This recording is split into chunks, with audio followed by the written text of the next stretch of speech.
Uskoro dolazi vrijeme sadnje zelene salate i drugog povrća i važno je urediti tlo i pripremiti kvalitetnu prihranu. U razdoblju kad su temperature niske, važno je kvalitetno nahraniti biljke kako bi osigurali pravilan rast i razvoj. Danas ćemo vam pokazati kako da napravite odličnu prihranu koja je potpuno besplatna, ali važno je da već sada osigurate sa potrebnim sastojcima.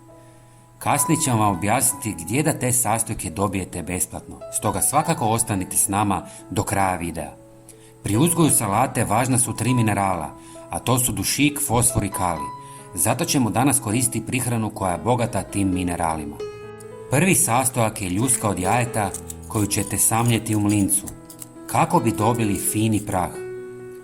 Ljuska od jajeta je najjači izvor kalcija, a sadrži i fosfor.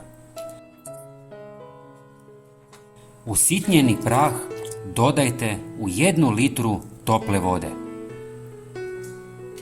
Zatim dodajte 1 žlicu koprive koja je dragocjen izvor dušika. Njezino korištenje potiče rast lišća, poboljšava plodnost tla te podržava ekološki prihvatljiv pristup uzgoju hrane.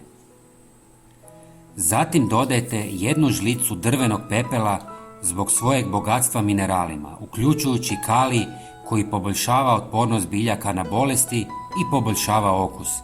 Također pomaže u regulaciji pH vrijednosti tla, pridonoseći optimalnim uvjetima za rast salate.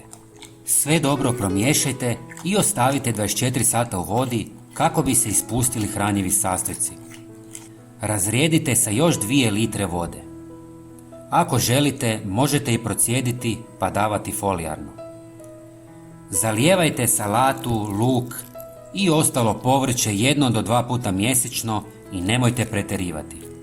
Ljuske od jajeta i pepeo, osim što imate u kućanstvu, možete dobiti besplatno u restoranima jer ga oni bacaju u smeće. Dragi prijatelji, bilo bi nam drago da pogledate i naš sljedeći video koji se nalazi na ekranu. Hvala vam puno. Vaša podrška nam puno znači. Pozdrav!